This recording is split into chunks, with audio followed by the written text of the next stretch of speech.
श्री गणेशाय नमः। अथ श्री महाविष्णु कवचम्। शौनक उवाच किं स्तोत्रं कवचं विष्णुर्मन्त्रपूजा विधिः पुरा। दत्तो वसिष्ठैस्ताभ्यां च तं भवान् वक्तुमर्हति। द्वादशाक्षरमन्त्रं च शूलिनः कवचादिकं दत्तं गन्धर्वराजाय वसिष्ठेन च किं पुरा। तदपि ब्रूहिते स्तोते श्रोतुं कौतूहलं मम। शङ्करस्तोत्रकवचं मन्त्रं दुर्गविनाशनं स्तौतिरुवाच तुष्टावयेन स्तोत्रेण मालती परमेश्वरं। तदेव स्तोत्रं दत्तं च मन्त्रं च कवचं शृणु। ॐ नमो भगवते रासमण्डलेशाय स्वाहा। इमं मन्त्रं कल्पतरुं प्रदद्यौ षोडशाक्षरं।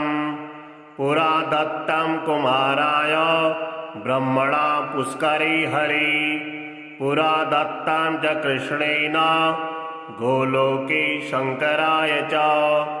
ध्यानं च विष्णुर्वेदोक्तं शाश्वतं सर्वदुर्लभं।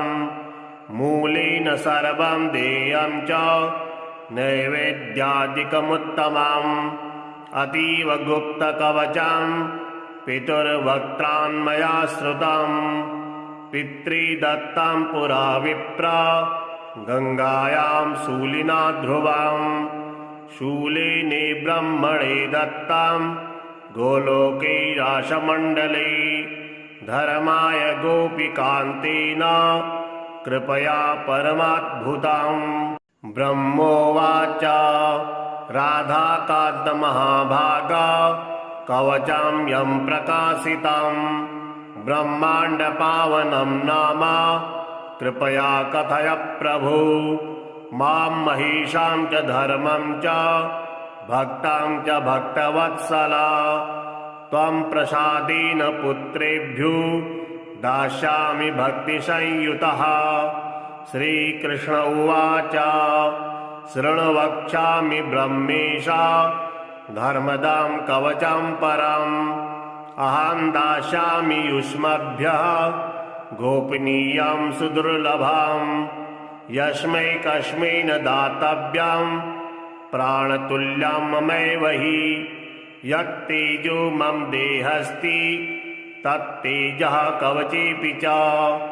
कुरु सृष्टिमिदं धृत्वा धाता त्रिजगतां भव। संहर्ता भव हे शम्भो मम तुल्यो भवेद्भव। हे धर्म त्वमिमं धृत्वा भव साक्षी च कर्मणां। तव फलदाता च यूयं भवतमध्वरात्। ब्रह्माण्डपावनस्यास्य कवचस्य हरिः स्वयं। ऋषिश्छन्दस्य गायत्री देवोऽहं जगदीश्वरः। धर्मार्थकाममोक्षेषु विनियोगः प्रकीर्तितः। त्रिलक्षवारपठनात् सिद्धिदां कवचं विधि। यो भवेत् सिद्धिकवचो मम तुल्यो भवेत्तु सः। तेजसा सिद्धियोगेन ज्ञानेन विक्रमेण च। प्रणवो मे शिरः पातु नमो रासेश्वराय च। भालं पायान्नेत्रयुग्मं नमो राधेश्वराय च। कृष्णः पायात् श्रोत्रयुग्मं हे हरे घ्राणमेव च। जिह्विकां वह्नि जायातु कृष्णायेति च सर्वतः। श्रीकृष्णाय स्वाहेति च कण्ठं पातु षडक्षरः। ह्रीं कृष्णाय नमो वक्त्रं क्लीं पूर्वस्य भुजद्वयं। नमो गोपाङ्गनेशाय स्कन्धावष्टाक्षरोऽवतु। दन्तपङ्क्तिमोष्टयुग्मं नमो गोपीश्वराय च। ॐ नमो भगवते राशमण्डलेशाय स्वाहा स्वयं वक्षस्थलं पातु मन्त्रोऽयं षोडशाक्षरः ऐं कृष्णाय स्वाहेति च कर्णयुग्मं सदावतु ॐ विष्णवे स्वाहेति च कंकालं सर्वतोवतु ॐ हरै नमः इति पृष्ठं पादं सदावतु ॐ गोवर्धनधारिणे स्वाहा सर्वशरीरकं प्राच्यां मां पातु श्रीकृष्णः आग्नेयां पातु माधवः दक्षिणे पातु गोपीशो नैऋत्यां नन्दनन्दनः वारुण्यां पातु गोविन्दो वायव्यां राधिकेश्वरः उत्तरे पातु रासेशा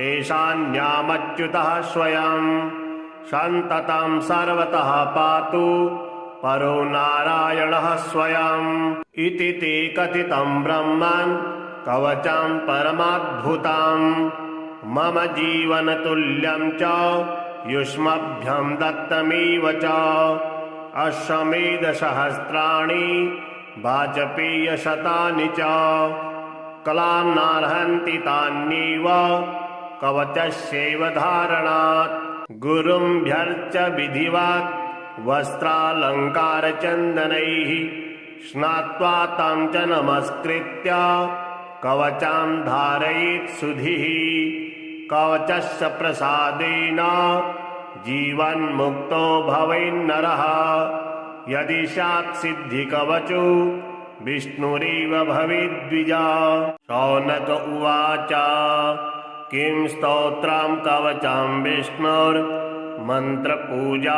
विधिः पुरा दत्तो वसिष्ठैस्ताभ्यां च तं भवान् वक्तुमर्हति द्वादशाक्षरमन्त्रं च शूलिनः कवचादिकं दत्तं गन्धर्वराजाय वसिष्ठेन च किं पुरा तदपि ब्रूहिते स्तोते श्रोतुं कौतूहलं मम शङ्करस्तोत्रकवचं मन्त्रं दुर्गविनाशनं स्तौतिरुवाच तुष्टावयेन स्तोत्रेण मालती परमेश्वरं तदेव स्तोत्रं दत्तं च मन्त्रं च कवचं शृणु ॐ नमो भगवते रासमण्डलेशाय स्वाहा इमं मन्त्रं कल्पतरुं प्रदद्यौ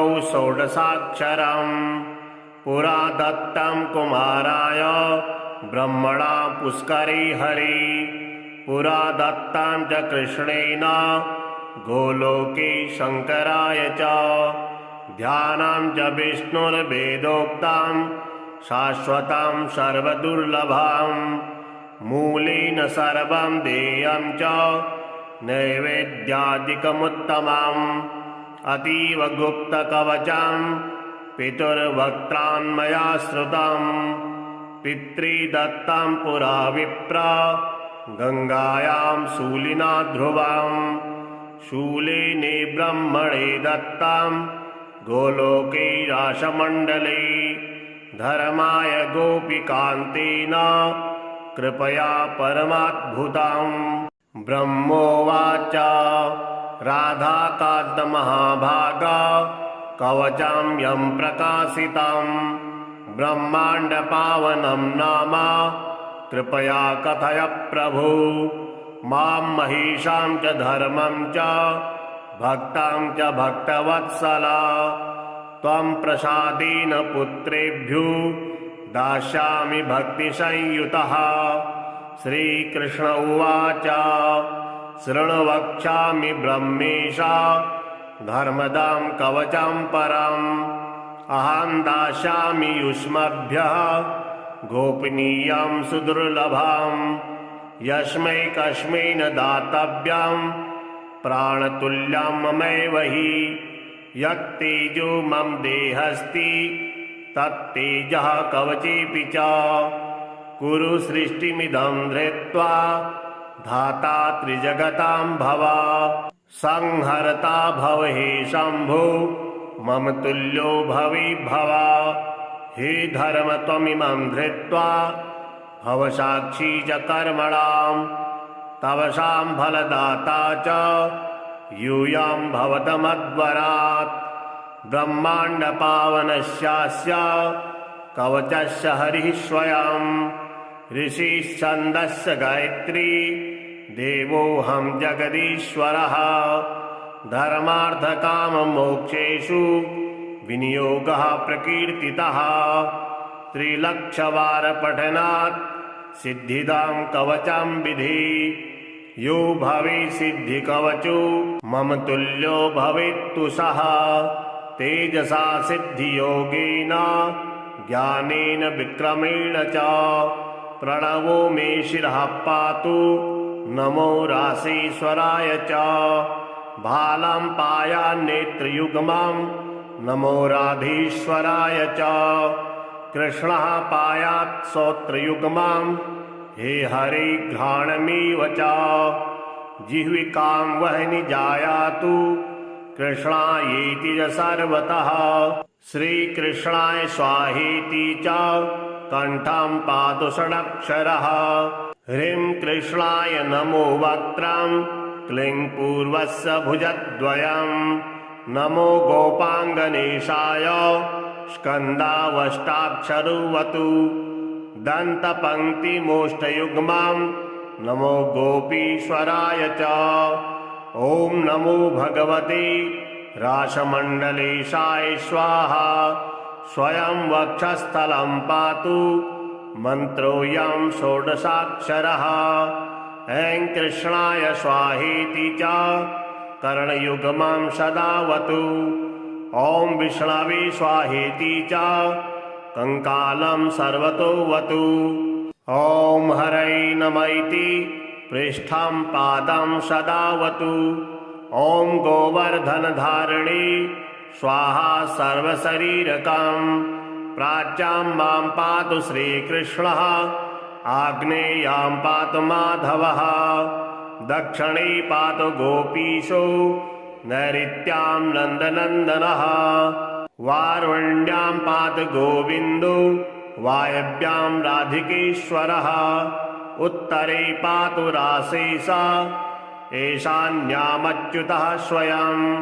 सन्ततं सर्वतः पातु परो नारायणः स्वयं।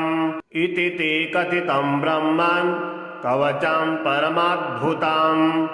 मम जीवनतुल्यं च युष्मभ्यं दत्तमेव च। अश्वमेधसहस्राणि वाजपेयशतानि च। कलान्नार्हन्ति तान्येव कवचस्यैव धारणात्। गुरुं भ्यर्च विधिवत् वस्त्रालङ्कारचन्दनैः। स्नात्वा तं च नमस्कृत्य कवचं धारयेत् सुधिः। कवचस्य प्रसादेन जीवन्मुक्तो भवेन्नरः। यदि स्यात् सिद्धिकवचो विष्णुरेव भवेद्विजा। शौनक उवाच किं स्तोत्रं कवचं विष्णोर्मन्त्रपूजा विधिः पुरा। दत्तो वसिष्ठैस्ताभ्यां च तं भवान् वक्तुमर्हति। द्वादशाक्षरमन्त्रं च शूलिनः कवचादिकं। दत्तं गन्धर्वराजाय वसिष्ठेन च किं पुरा। तदपि ब्रूहिते स्तोते श्रोतुं कौतूहलं मम। शङ्करस्तोत्रकवचं मन्त्रं दुर्गविनाशनं। स्तौतिरुवाच तुष्टावयेन स्तोत्रेण मालती परमेश्वरं। तदेव स्तोत्रं दत्तं च मन्त्रं च कवचं शृणु। ॐ नमो भगवते रासमण्डलेशाय स्वाहा। इमं मन्त्रं कल्पतरुं प्रदद्यौ षोडशाक्षरं। पुरा दत्तं कुमाराय ब्रह्मणा पुष्करे हरि। पुरा दत्तं च कृष्णेन गोलोके शङ्कराय च। ध्यानं च विष्णुर्वेदोक्तां शाश्वतां सर्वदुर्लभां मूलेन सर्वं देयं च नैवेद्यादिकमुत्तमम् अतीव गुप्तकवचं पितुर्वक्त्रान्मया श्रुतं पितृदत्तं पुरा विप्र गंगायां शूलिना ध्रुवं शूलिने ब्रह्मणे दत्तं गोलोके राशमण्डले धर्माय गोपिकान्तेन कृपया परमाद्भुतं ब्रह्मोवाच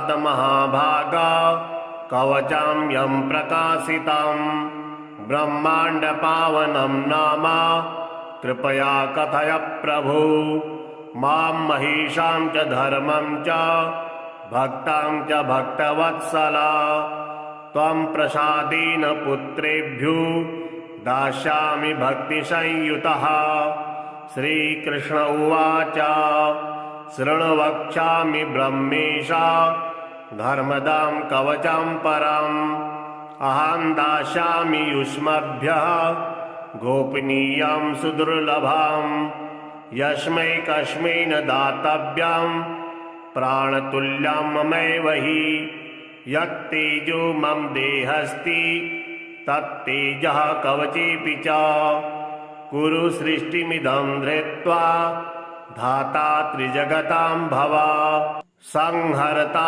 भव हे शम्भो मम तुल्यो भवेद्भव हे धर्म त्वमिमं धृत्वा भव साक्षी च कर्मणां तव फलदाता च यूयं भवतमद्वरात् ब्रह्माण्डपावनस्यास्य कवचस्य हरिः स्वयं ऋषिश्छन्दस्य गायत्री देवोऽहं जगदीश्वरः धर्मार्थकाममोक्षेषु विनियोगः प्रकीर्तितः त्रिलक्षवारपठनात् सिद्धिदां कवचं विधि यो भवेत् सिद्धिकवचो मम तुल्यो भवेत्तु सः तेजसा सिद्धियोगेन ज्ञानेन विक्रमेण च प्रणवो मे शिरः पातु नमो रासेश्वराय च भालं पायान्नेत्रयुग्मं नमो राधेश्वराय च कृष्णः पायात् श्रोत्रयुग्मं हे हरे घ्राणमेव च जिह्विकां वह्नि जायातु कृष्णायेति च सर्वतः श्रीकृष्णाय स्वाहेति च कण्ठं पातु षडक्षरः ह्रीं कृष्णाय नमो वक्त्रं क्लीं पूर्वस्य भुजद्वयं नमो गोपाङ्गनेशाय स्कन्दावष्टाक्षरोऽवतु दन्तपङ्क्तिमोष्टयुग्मं नमो गोपीश्वराय च ॐ नमो भगवते रासमण्डलेशाय स्वाहा स्वयं वक्षस्थलं पातु मन्त्रोऽयं षोडशाक्षरः ऐं कृष्णाय स्वाहेति च कर्णयुग्मं सदावतु ॐ विष्णवे स्वाहेति च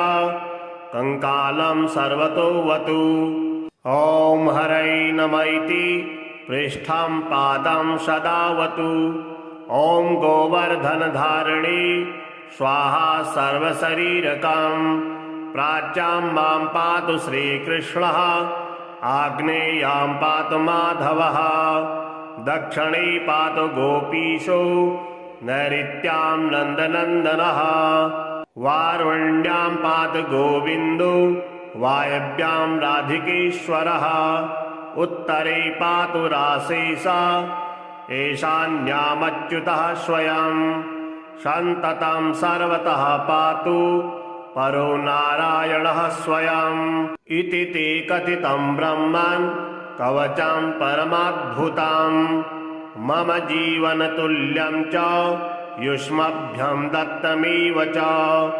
अश्वमेधसहस्राणि वाजपेयशतानि च कलां नार्हन्ति तान्येव कवचस्यैव धारणात् गुरुं भ्यर्च विधिवत् वस्त्रालङ्कारचन्दनैः स्नात्वा तं च नमस्कृत्य कवचं धारयेत् सुधिः। कवचस्य प्रसादेन जीवन्मुक्तो भवेन्नरः। यदि स्यात् सिद्धिकवचो विष्णुरेव भवेद्विजा। शौनक उवाच किं स्तोत्रं कवचं विष्णोर्मन्त्रपूजा विधिः पुरा। दत्तो वसिष्ठैस्ताभ्यां च तं भवान् वक्तुमर्हति। द्वादशाक्षरमन्त्रं च शूलिनः कवचादिकं दत्तं गन्धर्वराजाय वसिष्ठेन च किं पुरा। तदपि ब्रूहिते स्तोते श्रोतुं कौतूहलं मम। शङ्करस्तोत्रकवचं मन्त्रं दुर्गविनाशनं स्तौतिरुवाच। तुष्टावयेन स्तोत्रेण मालती परमेश्वरं। तदेव स्तोत्रं दत्तं च मन्त्रं च कवचं शृणु। ॐ नमो भगवते रासमण्डलेशाय स्वाहा। इमं मन्त्रं कल्पतरुं प्रदद्यौ षोडशाक्षरं। पुरा दत्तं कुमाराय ब्रह्मणा पुष्करे हरि। पुरा दत्तं च कृष्णेन गोलोके शङ्कराय च। ध्यानं च विष्णुर्वेदोक्तं शाश्वतं सर्वदुर्लभं। मूलेन सर्वं देयं च नैवेद्यादिकमुत्तमम्। अतीव गुप्तकवचं पितुर्वक्त्रान्मया श्रुतं।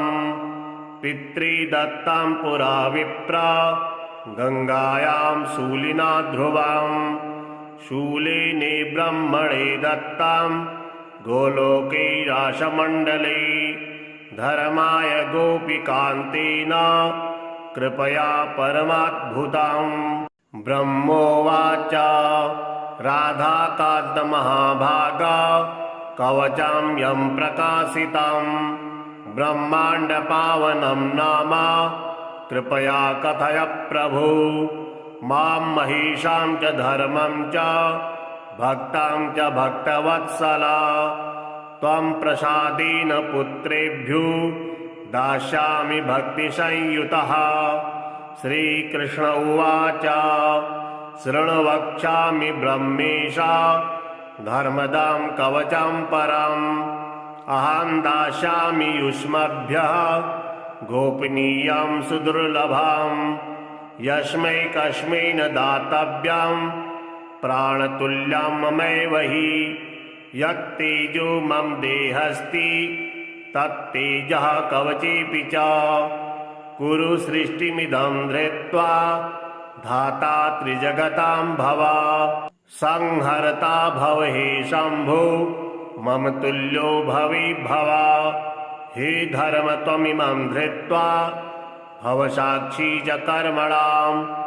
तव फलदाता च यूयं भवतमद्वरात्।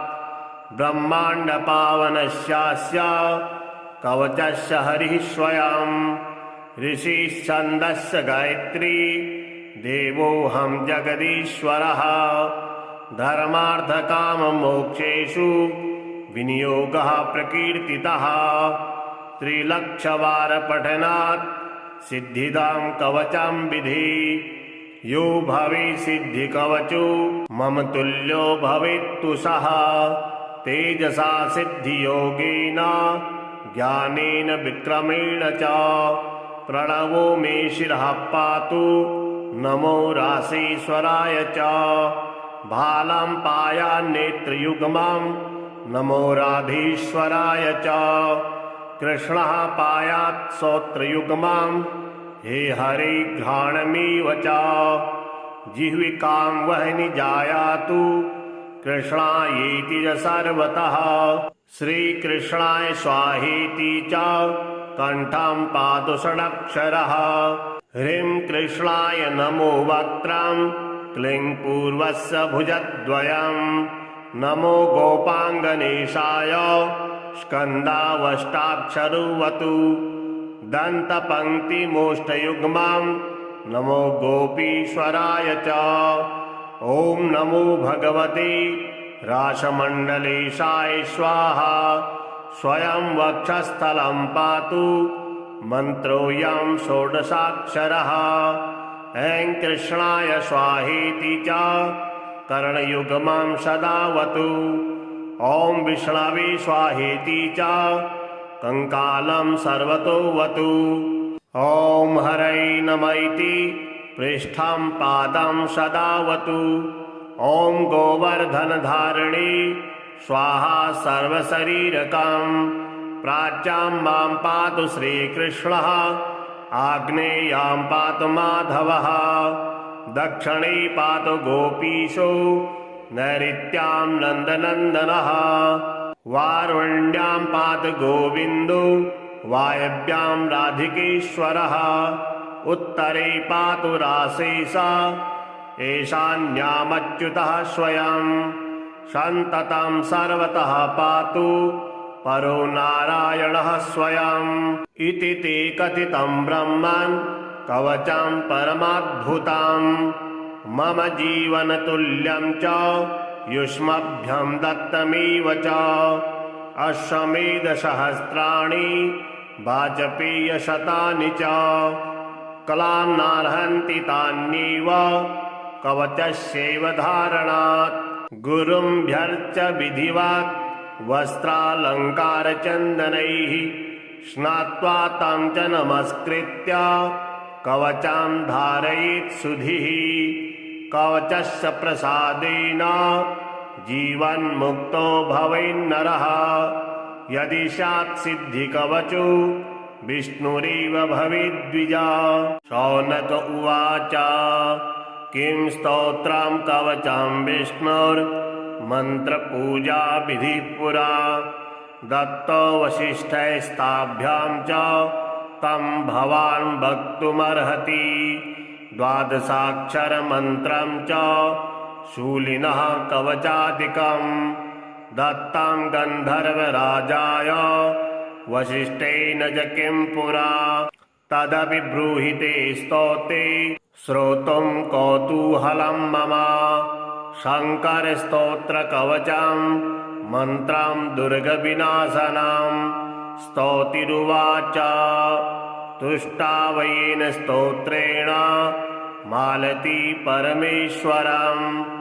तदेव स्तोत्रं दत्तं च मन्त्रं च कवचं शृणु। ॐ नमो भगवते रासमण्डलेशाय स्वाहा। इमं मन्त्रं कल्पतरुं प्रदद्यौ षोडशाक्षरं। पुरा दत्तं कुमाराय ब्रह्मणा पुष्करे हरि। पुरा दत्तं च कृष्णेन गोलोके शङ्कराय च। ध्यानं च विष्णुर्वेदोक्तं शाश्वतं सर्वदुर्लभं। मूलेन सर्वं देयं च नैवेद्यादिकमुत्तमम्। अतीव गुप्तकवचं पितुर्वक्त्रान्मया श्रुतम्। पितृदत्तं पुरा विप्र गङ्गायां शूलिना ध्रुवम्। शूलेने ब्रह्मणे दत्तं गोलोके रासमण्डले। धर्माय गोपिकान्तेन कृपया परमाद्भुतम्। ब्रह्मोवाच राधाकान्तमहाभागा कवचं यं प्रकाशितं। ब्रह्माण्डपावनं नाम कृपया कथय प्रभु। मां महिषां च धर्मं च भक्तां च भक्तवत्सला। त्वं प्रसादेन पुत्रेभ्यो दास्यामि भक्तिसंयुतः। श्रीकृष्ण उवाच शृणु वक्ष्यामि ब्रह्मेशा धर्मदां कवचं परम्। अहं दास्यामि युष्मभ्यः गोपनीयं सुदुर्लभम्। यस्मै कस्मै न दातव्यं प्राणतुल्यं ममैव हि। यत्तेजो मम देहस्ति तत्तेजः कवचेऽपि च कुरु सृष्टिमिदं धृत्वा धाता त्रिजगतां भव संहर्ता भव हे शम्भो मम तुल्यो भवि भव हे धर्म त्वमिमं धृत्वा भव साक्षी च कर्मणां तवसां फलदाता च यूयां भवतमद्वरात् ब्रह्माण्ड पावनस्यास्य कवचस्य हरिः स्वयं ऋषिश्छन्दस्य गायत्री देवोऽहं जगदीश्वरः धर्मार्थकाममोक्षेषु विनियोगः प्रकीर्तितः त्रिलक्षवारपठनात् सिद्धिदां कवचं विधि यो भवेत् सिद्धिकवचो मम तुल्यो भवेत्तु सः तेजसा सिद्धियोगेन ज्ञानेन विक्रमेण च प्रणवो मे शिरः पातु नमो रासीश्वराय च भालं पायान्नेत्रयुग्मं नमो राधीश्वराय च कृष्णः पायात् श्रोत्रयुग्मं हे हरे घ्राणमेव च जिह्विकां वह्नि जायातु कृष्णायेति च सर्वतः श्रीकृष्णाय स्वाहेति च कण्ठं पातु षडक्षरः ह्रीं कृष्णाय नमो वक्त्रं क्लीं पूर्वस्य भुजद्वयं नमो गोपाङ्गनेशाय स्कन्धावष्टाक्षरोऽवतु दन्तपङ्क्तिमोष्टयुग्मं नमो गोपीश्वराय च ॐ नमो भगवते रासमण्डलेशाय स्वाहा स्वयं वक्षस्थलं पातु मन्त्रोऽयं षोडशाक्षरः ऐं कृष्णाय स्वाहेति च कर्णयुग्मं सदावतु ॐ विष्णवे स्वाहेति च कंकालं सर्वतोऽवतु ॐ हरै नमः इति पृष्ठं पादं सदावतु ॐ गोवर्धनधारिणे स्वाहा सर्वशरीरकं प्राच्यां मां पातु श्रीकृष्णः आग्नेयां पातु माधवः दक्षिणे पातु गोपीशो नैऋत्यां नन्दनन्दनः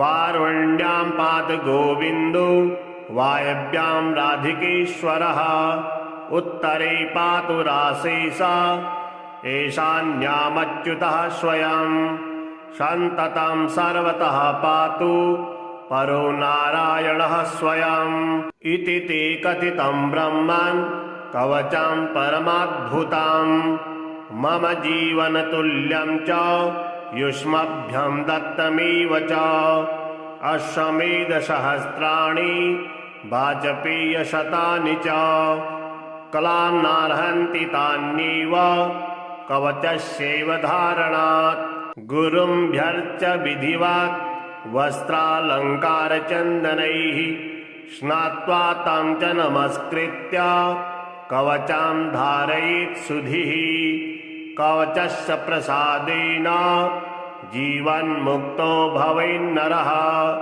यदि स्यात् सिद्धिकवचो विष्णुरेव भवेद्विजा शौनक उवाच किं स्तोत्रं कवचं विष्णोर्मन्त्रपूजा विधिः पुरा दत्तो वसिष्ठैस्ताभ्यां च तं भवान् वक्तुमर्हति द्वादशाक्षरमन्त्रं च शूलिनः कवचादिकं दत्तं गन्धर्वराजाय वसिष्ठेन च किं पुरा तदपि ब्रूहिते स्तोते श्रोतुं कौतूहलं मम शङ्करस्तोत्रकवचं मन्त्रं दुर्गविनाशनं स्तौतिरुवाच तुष्टावयेन स्तोत्रेण मालती परमेश्वरं तदेव स्तोत्रं दत्तं च मन्त्रं च कवचं शृणु ॐ नमो भगवते रासमण्डलेशाय स्वाहा इमं मन्त्रं कल्पतरुं प्रदद्यौ षोडशाक्षरं पुरा दत्तं कुमाराय ब्रह्मणा पुष्करे हरि पुरा दत्तं च कृष्णेन गोलोके शङ्कराय च ध्यानं च विष्णुर्वेदोक्तं शाश्वतं सर्वदुर्लभं मूलेन सर्वं देयं च नैवेद्यादिकमुत्तमम् अतीव गुप्तकवचं पितुर्वक्त्रान्मया श्रुतम् पितृदत्तं पुरा विप्र गङ्गायां शूलिना ध्रुवं शूलिने ब्रह्मणे दत्तं गोलोके राशमण्डले धर्माय गोपिकान्तेन कृपया परमाद्भुतं ब्रह्मोवाच राधाकान्तमहाभागा कवचं यं प्रकाशितं ब्रह्माण्डपावनं नाम कृपया कथय प्रभु मां महिषां च धर्मं च भक्तां च भक्तवत्सला त्वं प्रसादेन पुत्रेभ्यो दास्यामि भक्तिसंयुतः श्रीकृष्ण उवाच शृणु वक्ष्यामि ब्रह्मेशा धर्मदां कवचं परम् अहं दास्यामि युष्मभ्यः गोपनीयं सुदुर्लभं यस्मै कस्मै न दातव्यं प्राणतुल्यं ममैव हि यत्तेजो मम देहस्ति तत्तेजः कवचेऽपि च कुरु सृष्टिमिदं धृत्वा धाता त्रिजगतां भव संहर्ता भव हे शम्भो मम तुल्यो भवेद्भव हे धर्म त्वमिमं धृत्वा भव साक्षी च कर्मणां तव फलदाता च यूयं भवतमद्वरात् ब्रह्माण्डपावनस्यास्य कवचस्य हरिः स्वयं ऋषिश्छन्दस्य गायत्री देवोऽहं जगदीश्वरः धर्मार्थकाममोक्षेषु विनियोगः प्रकीर्तितः त्रिलक्षवारपठनात् सिद्धिदां कवचं विधि यो भवेत् सिद्धिकवचो मम तुल्यो भवेत्तु सः तेजसा सिद्धियोगेन ज्ञानेन विक्रमेण च प्रणवो मे शिरः पातु नमो रासेश्वराय च भालं पायान्नेत्रयुग्मं नमो राधेश्वराय च कृष्णः पायात् श्रोत्रयुग्मं हे हरे घ्राणमेव च जिह्विकां वह्नि जायातु कृष्णायेति च सर्वतः श्रीकृष्णाय स्वाहेति च कण्ठं पातु षडक्षरः ह्रीं कृष्णाय नमो वक्त्रं क्लीं पूर्वस्य भुजद्वयं नमो गोपाङ्गनेशाय स्कन्दावष्टाक्षरोऽवतु दन्तपङ्क्तिमोष्टयुग्मं नमो गोपीश्वराय च ॐ नमो भगवते रासमण्डलेशाय स्वाहा स्वयं वक्षस्थलं पातु मन्त्रोऽयं षोडशाक्षरः ऐं कृष्णाय स्वाहेति च कर्णयुग्मं सदावतु ॐ विष्णवे स्वाहेति च कंकालं सर्वतोऽवतु ॐ हरै नमः इति पृष्ठं पादं सदावतु ॐ गोवर्धनधारिणे स्वाहा सर्वशरीरकं प्राच्यां मां पातु श्रीकृष्णः आग्नेयां पातु माधवः दक्षिणे पातु गोपीशो नैऋत्यां नन्दनन्दनः वारुण्यां पातु गोविन्दो वायव्यां राधिकेश्वरः उत्तरे पातु रासेशा ईशान्यामच्युतः स्वयं सन्ततं सर्वतः पातु परो नारायणः स्वयं इति ते कथितं ब्रह्मन् कवचं परमाद्भुतं मम जीवनतुल्यं च युष्मभ्यं दत्तमेव च अश्वमेधसहस्राणि वाजपेयशतानि च कलान्नार्हन्ति तान्येव कवचस्यैव धारणात् गुरुम्भ्यर्च विधिवत् वस्त्रालङ्कारचन्दनैः स्नात्वा तं च नमस्कृत्य कवचं धारयेत् सुधिः कवचस्य प्रसादेन जीवन्मुक्तो भवेन्नरः यदि स्यात् सिद्धिकवचो विष्णुरेव भवेद्विजा।